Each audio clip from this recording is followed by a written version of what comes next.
Welcome back to our podcast. Today is a very special emotional episode. We talk about life after divorce, healing, and finding yourself again. Rue is here with us. She's a mother of two and someone who went through a hard, painful, but transformative journey. Rue, thank you for being here. Thank you, Tom. I'm ready to talk, really talk.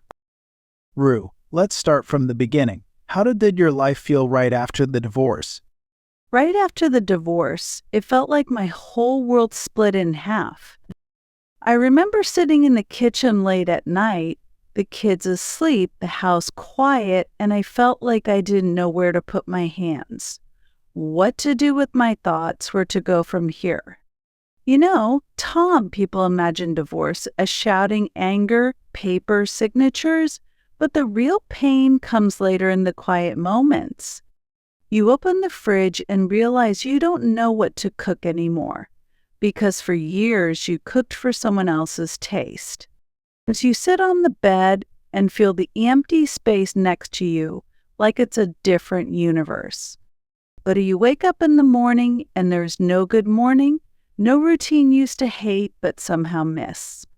It's not that you miss the person, you miss the habit of having someone there. There were days I felt numb, days I couldn't get out of bed, days I looked at my reflection and didn't recognize the woman staring back. And the hardest part? Trying to be strong for two little children, while inside you feel like a glass that's been dropped still holding shape but full of crossets. I carried the guilt that mothers understand too well. Am I enough now? Am I strong enough for them? Did I ruin their life somehow? Divorce doesn't just end. In marriage, it shakes your identity, your confidence, your sense of safety. But in that darkness, Tom, I slowly learned something important. Survival is not dramatic. Survival is quiet. It's waking up every day and trying again. What helped you not lose yourself completely? Honestly, at first I did lose myself. And the scary part is you don't even notice it at once. You're so busy being strong, being responsible, being okay, being a mother, being an adult, that you forget to be you.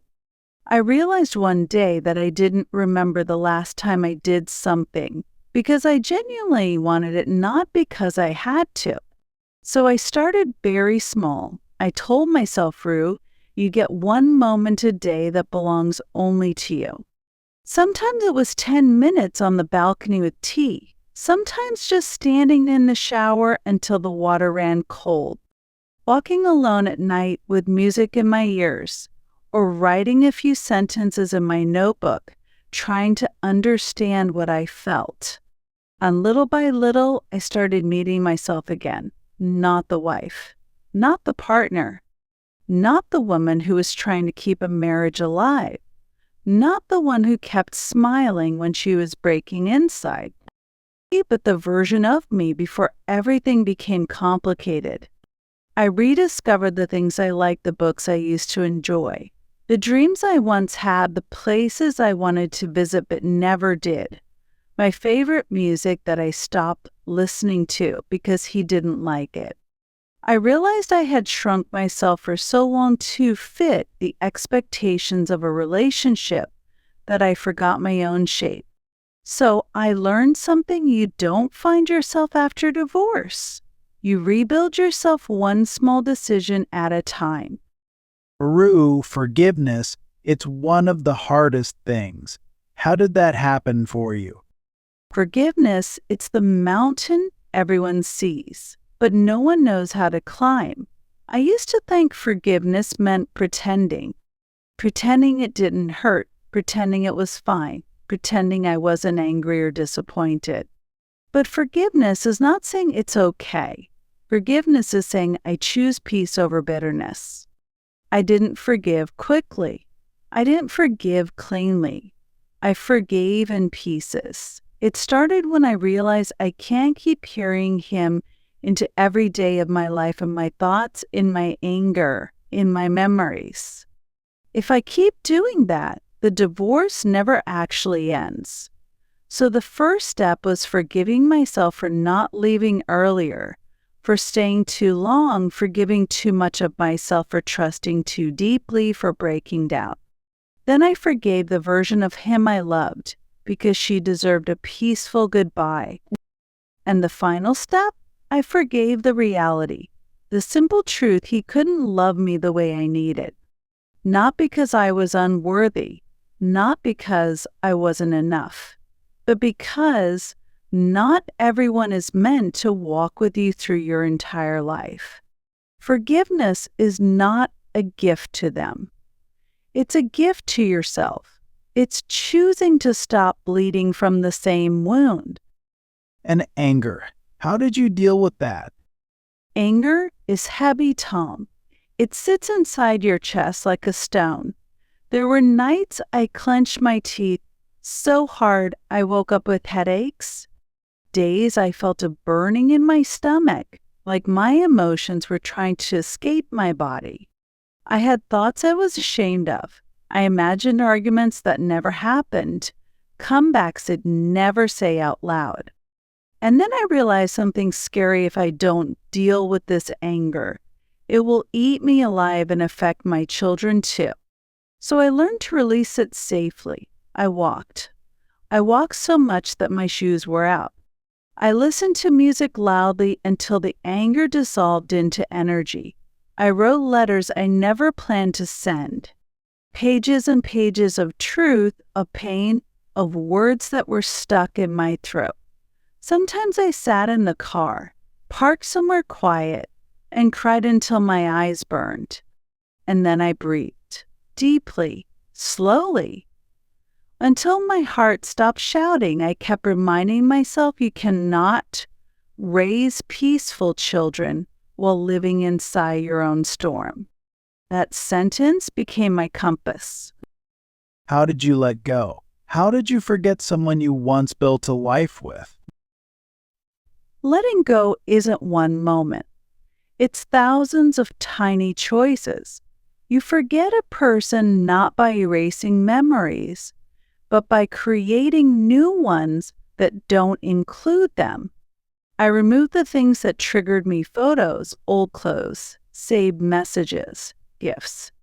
I unfollowed him, blocked what needed to be blocked, stopped rereading old conversations that hurt me. I told myself your future needs space. He cannot live in your head anymore. The more I focused on my children, on my work, on myself, the less room he occupied. I didn't forget him, but he became irrelevant, not an enemy, not a wound, just someone who used to be part of my story chapter, not the whole book.